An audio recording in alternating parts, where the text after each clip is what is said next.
What's up? Welcome back. I'm John Stark from MacMovieGuy.com, your favorite blind film critic, and today we're getting into Star Trek again. Starfleet Academy, season 1, episode 2. I know we're up to like 4 now. I'm pacing myself. Okay? If you've seen the show, you understand this requires pacing. You know they've already picked this up for a second season. Hilarious. Hilarious. Anywho, um, so back in what the fresh hell land is this? I did get some more context after the first one because obviously I haven't seen everything. I mentioned in my first recap of the pilot, I've seen enough Star Trek, but I also wouldn't call myself a Trekkie. I would love to know what Trekkies think though, because I think this is, I mean, a true Trekkie, not just somebody who has started watching Star Trek since Discovery. I mean, people who like actually followed the original series, the movies, the next generation on through, like all of those, because this is tonally just bizarre compared to everything else. So, I learned that there was the the rip or the I don't know the melt or burn or whatever they're calling it um messed with their ability to travel. We're like 1,000 years after the events of Discovery. Oh, and they have to explain that because Tig Notaro is in the show and she was also in Discovery. So I don't know that we needed Tig Notaro, and I say that as a giant fan of Tig Notaro. I just don't understand why they're afraid to let Starfleet Academy be its own thing. And they're like, no, it's technically tied into everything else because Tig Notaro's character traveled 1,000 years through time to be here for this. Why? Oh. So Caleb's up to more mischief in this thing. He still kind of wants to get out, and he's still like on. He gets on a literal fence, and the in this. I was gonna say he's on the fence. No, he's on a literal fence in this episode. Uh, I can't go blow by blow. I just parts of this episode I was tuned out. So there's a planet. No, I don't remember the name of it. Garthbon or I don't know. That has been keeping a shield up, and now that they're trying to like, I guess the Federation used to suck for a while there after Discovery in the 1,000 years since Discovery, and not every planet is part of the Federation. I don't know. So this planet has kept up their own defense systems, but because they haven't had contact with anybody else, they're kind of their technology is getting out of date, so they become easier to attack. I don't know. Who cares? So there's another alien race full of people here basically who are going to come to Starfleet Academy and try to negotiate the terms of them joining the Federation. Of course, their ask is a little big for their britches at the time. But a part of this little commission that comes along is a daughter that is, like Caleb's age, and they have, oh my God, chemistry. Oh my God. And so he has to spend the whole episode having this flirtation thing with her, and only to find out that he's now become the center of this entire peace project because, of course, he has. And everything is up to him, and he has about the kind of I give uh, all the fucks as that meme where they I remember some things from being excited. I love the Pocahontas meme where it's colors of the wind and she still got all the fucks I give. Feels like that's where Caleb's at in his life. Um, he's trying to negotiate like having a couch or something for being an ambassador and showing this girl around and introducing them to the rest of the academy. Holly Hunter's character, who apparently likes to be barefoot a lot, If Acme, or if you think I was seriously ever gonna really learn these names, this show has not earned that right yet. Um, Ashme or Aika, Akira, um, uh, has first of all some weird fruit on her, so we can have a nice little gag of Caleb taking a what he thinks is an apple, only to find out it's an alien fruit from another planet. Like, I don't even know. Didn't he talk about with his mom about like does he hasn't he like never been to Earth? Like when did he just why is he like an apple fiend? I don't understand. Anyway, we're in the year like 3000. This guy's like, oh, it wasn't an apple, it was alien fruit. It's like, yeah, bro, you're walking around with like Klingons and holograms. Ask before you put things in your mouth. It's just a good rule of life. Subscribe. Uh, so, so Caleb has to go take. I can't remember her name. It doesn't matter. I don't think she's coming back.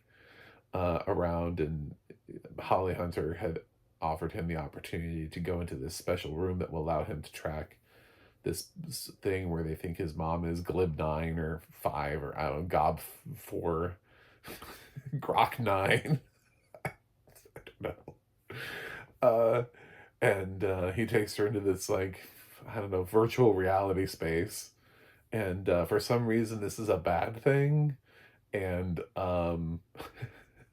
I don't under like they come in with like all this indignancy and like, oh, I should have known. Known what? What is even going on here? But then he has to because it looks like the peace treaty's falling apart, and so he has to run out and I don't know, save the day and plead his case to this girl that he has, clearly sexual tension with, but they're not going to have sex because this is like I don't know what show this is. I've seen some like comments about it having like Joss Whedon style, and it doesn't have that. Joss Whedon was a better writer than this. Don't do that to him. I mean, he's a dick, but his snarky dialogue was good in Buffy for a reason. Like we can't just pretend that things sucked because we don't like the person who made them. Otherwise, like Toy Story would have to suck too because he was involved in the production of that. So it's just like no, not all of his dialogue sucks. Uh, what else is in this episode other than the fact that he has to save the entire uh, treaty alliance between these worlds? Caleb has to do that. Well, Holly Hunter's busy being barefoot. We get a little bit more of that opera club that they mentioned in the first one as they sing the Papageno duet from Magic Flute. And yes, I do know enough opera to know what that is. Thank you very much, kind sir. You may leave your tip at the door and click like and subscribe. I love how Mozart's opera survived into the year, like, what are we in, 3000? It's really is a timeless opera. Um, so,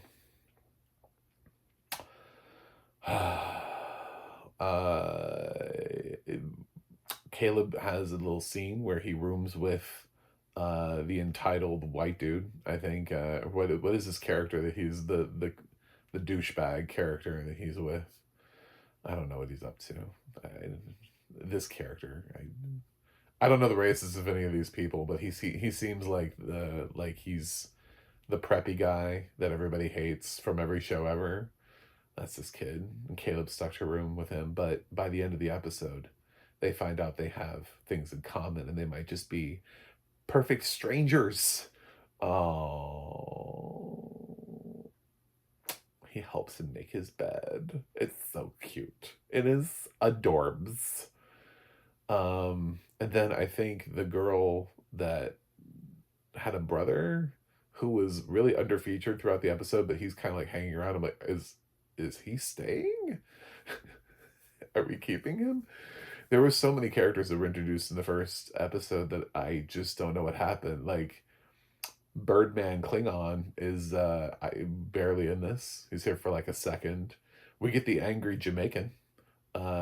She they are here. I possibly my favorite character because I think tonally it matches what the show actually is versus what the show wants to be. I still think everybody else doesn't really know what kind of show they're in, and they don't really know how to, and even the directors and editors and everything think that what they're doing is like serious Star Trek. It is not. Nothing remotely close to that. So this angry Jamaican Klingon thing that is yelling at people, great. Love it. Whoever this is. I don't remember their names. Uh, I've I've heard her reference as a Klingon. I'm not even sure. That's what I was trying to use she they because I don't know what gender that character is. But love it. I more please. It's so over the top. I missed Paul Giamatti in this episode. He wasn't here, and I just was very sad because he very much understood what kind of show he was in. I thought he this bizarre, over the top, campy performance was exactly what the it's missing this. This is a show that's trying to like be like the CW meets Starfleet Academy. It's just if that's what you wanted, I don't know. I guess they're just Star Trek. They're just like we're dead and we'll do anything to try to get your attention. Um, which I guess in that regard, there's some sort of adventure in it because if they're willing to do anything with Star Trek, it should mean that they're willing to let anybody come in and mess with Star Trek. So if they did that and they fired these guys who are currently running Star Trek into the ground, they could have some really lovely things with it because if the Star Trek brand no longer matters to them and they're open to interpretation, you could let a lot of different creatives have fun with it. Ari Aster presents Star Trek might be fun. you know, uh, I'm sure it would, but nobody's ever thought about like, ooh, what if we made Star Trek into an R-rated scary horror thing, I don't know. I mean, if you're willing to try things that you wouldn't normally try, which clearly you are through Starfleet Academy, you might as well swing for the fences. I've always been intrigued by the fact that Tarantino wants to do a Star Trek movie. You can let him. Like at this point, like what does your brand even look like? It's become Star Wars. It's become everything else that has become oversaturated. It has no sense of direction or purpose anymore. I think that ended with Picard. I think Picard was like the last thing, and it was because it was a dying vestige of something that was better than Picard. You know what I'm saying? Like Enterprise, the and Next Generation are sort of like the not. I don't mean Enterprise with Scott Bakula. I mean the original. That was confusing. I'm sorry. Shatner and Stewart. Their versions of Star Trek, from which Picard was a spinoff of the new generation, of the Next Generation. I'm finding it hard to. I saw Starfleet Academy and now I've lost IQ points. Um, I will fight back against a couple things. There's been a lot of accusation that this has a lot to do with that the failure of the show has a lot to do with girl bosses and DEI and diversity and for all that stuff. No, it just sucks. If this show is full of a bunch of straight white dudes, it would still suck. Like all the people out there that are trying to blame this on diversity or women or uh I don't know, equity, diversity, equity, and inclusivity, words that have been turned into bad words for whatever reason because we're cool with stormtroopers kicking down doors, but God forbid somebody be equitable or inclusive in the life. Yeah, it says if you took this exact show and you removed every character of color, every female, every representation to any queerness on any scale, and just replaced it with a whole bunch of straight white dudes, the show would still be terrible because it has no direction. Because creatively, it's void of a solid writer's room. It's void of a showrunner that has any conception of what to do with Star Trek anymore. And that's what it's missing. The core concept of it. You could probably take this exact same cast and just shift it to a new showrunner and have it tonally shift, and it could actually be better. Like, I don't think there's actually a problem with the cast themselves. Um, but it was all in the conception stage. My argument is that it didn't matter who was cast in it. This was never going to be good. The writing's not good. The concept is struggling. Why is Tig Notaro here? As a fan of Tig Notaro, I fucking love Tig Notaro. I'm like, why did we move her 1,000 years into the future so that we could connect this to the? I don't think we needed that. I don't. What's the point of doing a show 1,000 years in the future is to not connect it to the previous things.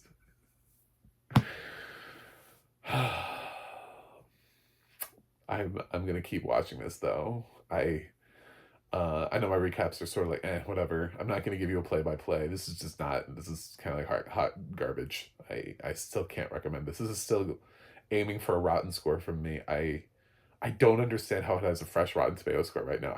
I would love to have conversations with critics. I'd love to know what Trekkies think. That's the thing too, is I want to know from people who, um, I hate to say, but the convention ones, you know what I'm saying, like the deep convention Trekkies that they're like on season 3, episode 14 of the Next Generation.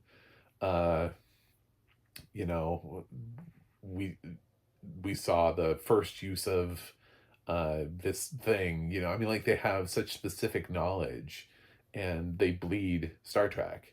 You know, they have a section in their closet that's just Star Trek uniforms. What do those people think of this show? Because if this show has failed them, that's all that matters. Because if you've lost the Trekkies, then what is the point? Are you trying to bring in new people? Because new people want good shows. So at the end of the day, you failed on both measures. The show is neither good, nor do I think it appeals to Trekkies. I don't think it does either. And it's not even in a cutesy sort of Lower Decks way where it was very tongue in cheek. Like, that's sort of its own thing. Um, of all the things that Paramount Plus has landed, I would say Picard and Lower Decks were the best because of what they set out to achieve. Picard was set out to give sort of a farewell swan song to a character, and through it some other characters. And Lower Decks really just is its own thing. It's like, what if Star Trek was adult animation and we poked fun at ourselves? And I think that writing team understood the assignment a little bit better. They did try that Nickelodeon Star Trek show that did not work. They're like, what if Star Trek was for kids? And like, I don't know, we did that before. It was Star Trek the Animated Series. It's not the first time we've done that. Um, I, Discovery had promise in the beginning. It just kind of lost me. Strange New Worlds kind of lost me. I kind of like giving up on both of those. So I don't know. Anyway, um, but we now have this. I think it's the only actively. I think Strange New World still has like a season or something like that left in it. But yeah, this is it. This is what you get. It's already been renewed. So rotten. Whoa, God, what range is it in? Like a 4? It's probably gonna get in the 4s somewhere. 4 point something right now. I'm not ready to do a full review yet, but thanks for watching. Thanks for subscribing. Let me know what you think of Starfleet Academy, and especially if you're a Trekkie. Like, if you bleed the colors of the Federation, what do you think about this? You know, do you see promise in it? Do you miss Paul Giamatti? Do you like the angry Jamaican and find they to be incredibly campy and fun? Are you one of those people that's hung up on woke culture who blames the existence of it for the failure of this show? Because that's not why this show failed. It's just not. This is ill-conceived from the beginning. You can't blame it on everything, you know. If they come out with a new Dorito flavor and it's like, hasn't everybody just wanted Doritos ashtray? That's not woke. That's just a bad idea. You know, that's just from the beginning, that was just an ill-conceived idea. It just was never gonna work. No one ever wanted that, and, yeah, so, I'll do another one of these, at least. We'll see how this keeps going. My god, if I end up recapping this entire series, I'm gonna lose my mind, but thanks for watching. I'll see you guys on the other side.